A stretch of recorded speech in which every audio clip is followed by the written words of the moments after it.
Hey everyone, how are you? Oh well, I hope your day is going well, your night or so we are back here again. Continuing on our series, Encouragement to the Unloved Woman. So today we're going to be talking about a guy. Okay. A guy is that's where we're going to go. Our wheat harvest, our barley harvest. Our cornfield is Agar. We're gonna go glean. Harvest time. We're gonna go glean from Agar. So welcome to my channel, to the Unloved Woman. So if you know a woman that you think they feel unloved or unappreciated, or Agar is the abandoned woman. Agar was the abandoned woman. Agar was the one that was mistreated, used and left alone. And we're going to see that. We got to go to the scriptures. So I hope you're doing good. So follow us. This is an encouragement series because, women go through so much. I was listening to somebody today who was a man who was talking and said, women that I said, I know. That's why we started a series last year that was Wisdom for Women. And we're starting another series. And I'm so super excited about this series because it speaks to the time that we're in. And God is so kind. God is so, the scriptures are so real. God, he said he will not leave us comfortless. That's why he gave us the Holy Ghost to comfort us. And so he also not just give us the Holy Ghost, but he left us multitude of witnesses in the scriptures. So you will not think that what you're going through, you're going alone. My sister, hey lady, hey queen, listen, whatever you're going through right now, let me say it again. Others have gone through it. When you overcome, when you pass through it and come out, others will be stepping right in the shoes that you wore. Right in the shoes, okay? So we say God hears, God sees, God knows, and God is a God that has created out of your rejection. He brings purpose. Out of your rejection, he has a plan. So follow us on this series. Please love, like, share, comment. Let people know that there's encouragement out there. Let somebody know that they're not alone. Let somebody know that they can make it, especially if you have overcome. We say we've been made more than conquerors. Conquerors are those people who have conquered something. Overcomers are those who have overcome something. So you cannot be an overcomer for all I care if you have not overcome anything. Oh, I'm more than a conqueror. What did you conquer? Oh, I'm an overcomer. What did you overcome? Hala. So let's go to the scriptures like we will always do on this channel. We will always must go to the scriptures because some people will always tell me why everything got to be the Bible. I say, okay, how else? Bible said the scripture stuff that he made everything with his word. So I gotta go there because you can see. That's why I say I love God because he tells us everything in his word. So you will not say, oh, the Bible does not relate to me. I was listening to somebody say that this week or last weekend. No, this weekend. I said the Bible does not relate to our time. I was like, hello, what are you talking about? What do you mean the Bible does not relate to our? It relates so much to our time than we can even begin to imagine. Oh, well, there was no car in the scripture, but there was a means of transportation. Oh, well, there was no dollar, but there was a means of exchange where people bought and sold. What are you all talking about? All right, because anyway, let's stick to Agai today. Agai, you see the story in Genesis chapter 16. So just to let you know who Agai is. Agai was an Egyptian servant to Sarah, okay? This is remember when Abraham went to Egypt and all that story with the Pharaoh. Sarah is my sister. She's not my sister. And all that go. Yes, Pharaoh said, "Come, make una come out from my village, Jerry. Come out from my country." So of course, Abraham got, he was given a lot of stuff. by Pharaoh, and Agar was one of the stuff that he left with. So she became a servant to Sarah. And you know, if you look in the Bible days when Rebecca got married, what did the father do? The father put a maid with her. Yeah, follow her and serve her. I don't get maid, you. I don't get maid, you. I don't get maid, you. I'm just saying to somebody, okay? You see, when Rachel got married, what did Laban do? He got maid. Yeah, follow her. And say, can take care of. Where Leah too, what did Laban do? Gave Leah to her own maid. Everybody got their maid. Everybody got maid. Everybody got somebody serving them. So Agar was an Egyptian servant to Sarah. Now, so what happened? Sarah was not able to have a child. Sarah was barren. Say it the way it is. And so Sarah was trying to help Abraham out.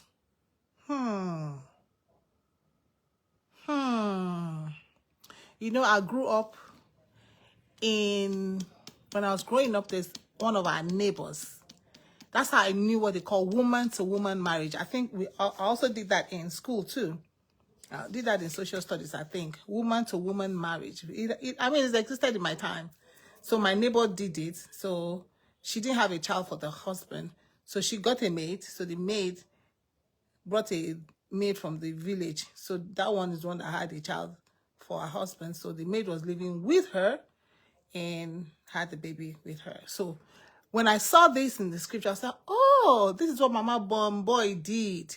Yes. So Sarah took Agar and gave Agar to Abraham.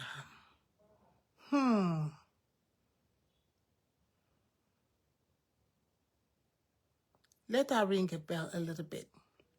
So Sarah took Agar, and gave to Abraham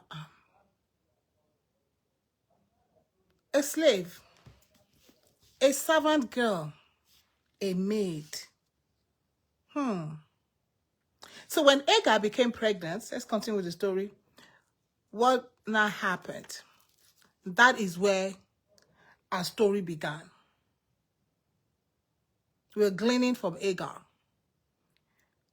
Sarah started to mistreat Agar because Agar was what?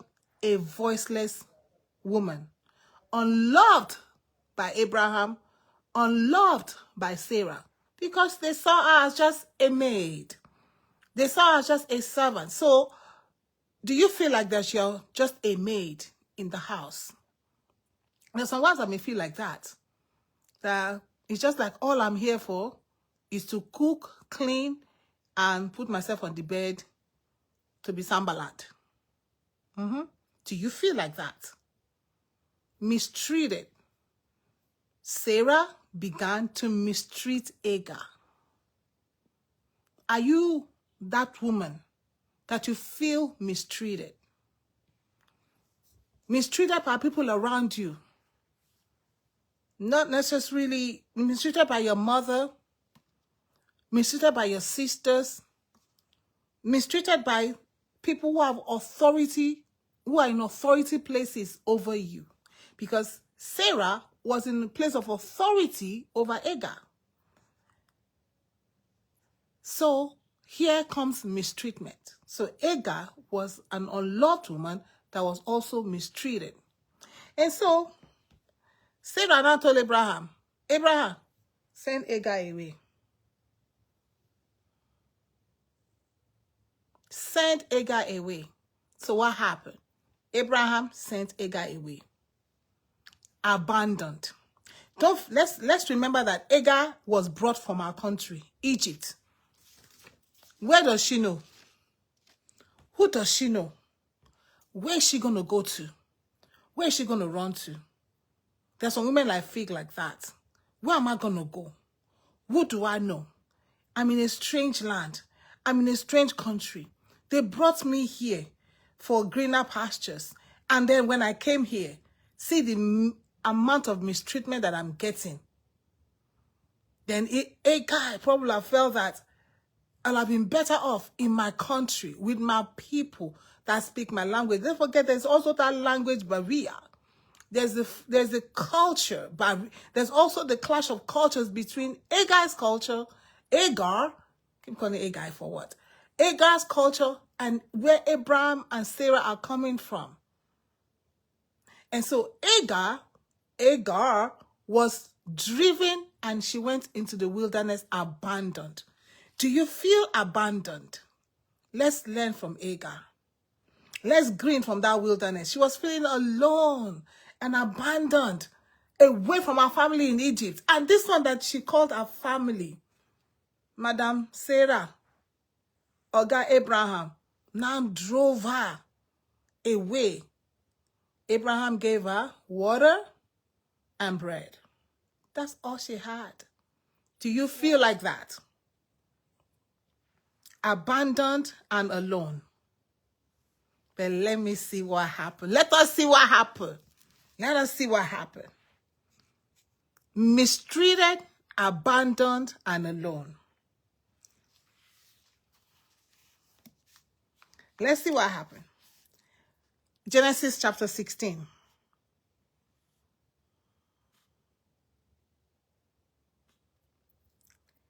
I will read from verse 7. It says, then the angel of the Lord found her by a spring of water in the wilderness, in the spring on the way to shore. And he said, Agar, maid of Sarai, where have you come from and where are you going? She said, I am fleeing from my mistress Sarah. The angel of the Lord said to her, return to your mistress and submit to her. The angel of the Lord also said to her, I will so greatly multiply your descendants. What a great God that we serve. We said that God sees, God hears, God knows. Out of the place of mistreatment and abandonment, God was there. The angel of the Lord, didn't God say he's everywhere? So I keep telling you, and I'm encouraging you today, if you're in the place of Agar, the place of aloneness, the place of feeling abandoned, the place where you have been mistreated, the place where people took you for granted, because that's what they did to Agar, took her for granted, a slave. She doesn't have a voice. I can do whatever I want with her. She has somebody to call to. She's all the way here in Australia. She's all the way here away from her family. Agar was away from her family. Knew nobody but Sarah and Abraham. She's all the way here. I can do whatever I want with her. But God was right there. And that's why I love God. God was right there. God was not only with Abraham and Sarah. Hello? He said the angel of the Lord found her. He said, go back to Sarah. Submit yourself. But listen, I got a message for you, Agar. I love it. I will so greatly multiply your descendants that they cannot be numbered for multitude. That is God telling Agar, you have value. In the eyes of Sarah, you may not have value. In the eyes of Abraham, rather, you may not have value. But you are of value to me. Agar, you are of value to me, Agar. Agar, you have value. There's a plan for your life. There is a plan. You may be feeling alone and abandoned and mistreated, but you can encounter God. Or God can meet you where you are. Because God met Agar where she was. He says they cannot be numbered for multitude. And the angel of the Lord said to her, behold, you are with child, and shall bear a son. You shall call his name Ishmael. See, God? Because the Lord has given heed to your affliction. See? God gave a name to Ishmael. Agar is not the one that named Ishmael. Should I go there? I say, should I go there? when Sarah had Isaac,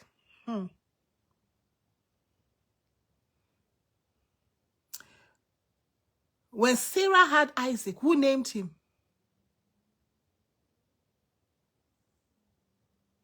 Woman, you are of value. That you don't even know how valuable you are. Sometimes we don't know how valuable we are in the scheme of the plan of God. You see, when God made Adam, Adam was alone. Alone. But when God made Eve, he said, Adam, time for you to multiply, replenish the earth. Without Eve, Adam cannot multiply and replenish the earth. Agege can Agege multiply and replenish the earth? I said, can Agege multiply and replenish the earth? Oh, woman, you are of great value in the sight of God, in the plan of God. Hagar, I got a plan for you. Right now, in this place, in this wilderness. And wilderness is a place of dryness. So do you feel like you're dry? You know, I was talking to somebody today. He was like, she was just like, Joy, I don't know. I just feel like dry. Do you feel there somewhere? I say, no. I said, did you go to church yesterday? He said, she was, I said, me, I don't feel what you're feeling. Me, I don't feel it. She said, whether it's the rain, I don't feel it. Do you feel like that? Do you feel like in that place of wilderness, dryness, where you cannot really, like what is happening to my life? Everything just looks like dry and dull. The place of wilderness, alone and abandoned by the people that you trusted, by the people that they called you their own, alone, abandoned by your children too. Yeah, people that you trusted. Sarah was trusted by Hagar. So that when Sarah told Hagar, go to my husband, she trusted Sarah. She had no voice, but she had a trust. She had a trust that Abraham was not going to do her wrong because she knew these two people. But suddenly she found herself in the wilderness. Suddenly you found yourself in the wilderness. Suddenly you seem to be alone. Suddenly your husband has abandoned you. Suddenly your children have abandoned you. You are now alone in the wilderness in a dry place. Mistreated. Mistreated from Sarah. Mistreated by somebody that you thought had your back. Mistreated by your sisters. Mistreated by your mother. Mistreated by your aunties, your uncles. Abandoned and left to be alone. But God has a plan. Sister, you are of value. This is an encouragement for you. You are of value in the eyes of God.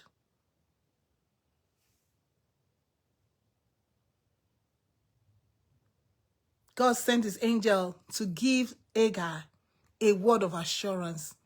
And that is what I want you to get today. There's a word of assurance reminding you that you are worth, that you have a future in God. There's always a future in God. God did not look for, okay, I'm looking for the population of this city. Let me just plant this one there so that the population will be complete. No, God created you because he has a plan. He has a purpose. He has a future for you. You know, Hagar did not know. Don't forget, she's coming as a slave, all by herself. No family with her. She did not know the kind of greatness, the great things that God was going to do with her and through her. God named our son. Ishmael was not a name that Hagar made. God named that son. You know, that is busting my bubble. He said, because the Lord has given it to your affliction, saying, God hears. God hears. And Hagar bore, 15, and Hagar bore Abraham his son, and Abraham called the name of his son, whom Hagar bore, Ishmael. Abraham was 80 Abraham did not name that son. God already told, say, Hagar, your son is going to be called Ishmael. So Abraham saying it was prophetic, was a confirmation of the encounter that Hagar had in the wilderness with the angel of the Lord. I'm excited about that. That even you can have an encounter with God. Yeah, Abraham operated in place of prophet, because how did he know the child would be called Ishmael? But first, Hagar had an encounter with God. Hagar received the prophecy first. You see, that's also in a place where when you go to people and they are prophesying over your life, before somebody prophesy for you, you watch this one. The prophecy is for you, right? There should be something inside your spirit that will say, okay, agreeing with that prophecy, because the prophecy is for you, right? Check that out. Hagar received the prophecy first before Abraham come and solidify it, saying the child will be Ishmael. It shall be a wild ass, talking about Ishmael. And God now giving the story about Ishmael's life. Ishmael's future, Ishmael's generation to come, yet unborn. He shall dwell over against all his kingdom. So she called the name of the Lord who spoke to her, thou art a God of sin. For she said, have I really seen God and remained alive after seeing him? That's why I say you can have an encounter with God. God sees, God hears, God values you, and God gives hope in hard times. Don't give up. Don't give up on God. God will not give up on you. This is such a story reminding us that even in times of rejection, God sees and God remains with us in our struggles. God remained with Hagar through our struggles. Even when she was rejected by the people that were supposed to be a pillar for her. Even when she was rejected by people who were supposed to be a family to her. Rejected and abandoned. Be reminded. Be encouraged. Know that God sees. Know that God hears. Know that God is with you in your struggles. God is with us in our struggles. No matter what your struggles are right now, I want you to know. Pick the case of Hagar. God was with her in the wilderness. Remember, the wilderness is a place of dryness. God was there right with her. You have wondered why. Oh, but she was disrespecting Sarah. God was still with her. And so God made her understand. This your son is going to be a great multitude. Look at Saudi. All of you are going to do holiday in Saudi. Where do you think they are from? Ishmael. All of you are going to do holiday in UAE. Giving them your money, gold and oil. Where do you think they are from? Ishmael. Ishmael. This same Hagar, rejected and abandoned. This same Hagar. So be encouraged, my sister. God sees you. El Roy. God sees. God hears. God knows. He's ever with you. He's ever with us. So take this word with you today. Wipe your tears. Time for you to rise up and be like Hagar. Return back to where you have to return back, because God's got your back. God, the angel of the Lord told Hagar, get up, return back to Sarah, and submit yourself to her. As for this, your child is going to be great. So if there's something you need to go back to submit yourself. The Bible says submit yourself. I'm going to take God. It says submit yourself. Humble yourself before the Lord. Meaning submit yourself to the leadership of God. Yield yourself to the rulership and the power of the Holy Ghost. And then you can resist the devil. That's what happened. So we must learn at every turn in life to submit ourselves to the rulership and the leadership of God. Things gonna work out. It may not look like that right now. Hagar returned and had that child. And the prophecy that God gave to her, we are living it today. The same Hagar, abandoned, rejected, lonely, mistreated, all in the wilderness by herself. But God is watching over her.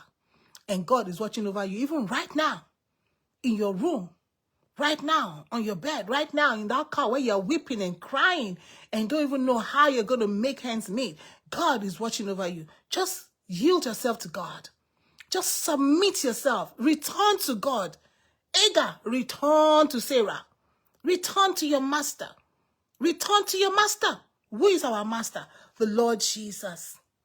Go back. Go back to where you have to go back. Wherever, go back to where you have to go back. With the most important going back that we have to do is go back to God, because He is there with us.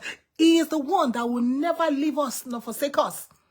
He will never say, lo, behold, see, I am with you always. I love the Lord Jesus. He is with us always. So today, take the footsteps of Hagar. Return to God. Know that the Lord is with you. And be encouraged, my sister. It can only get better. God has a plan for you. Out of that dead lion, God can make honey to come out. God bless you. Enjoy the rest of your day. Follow God.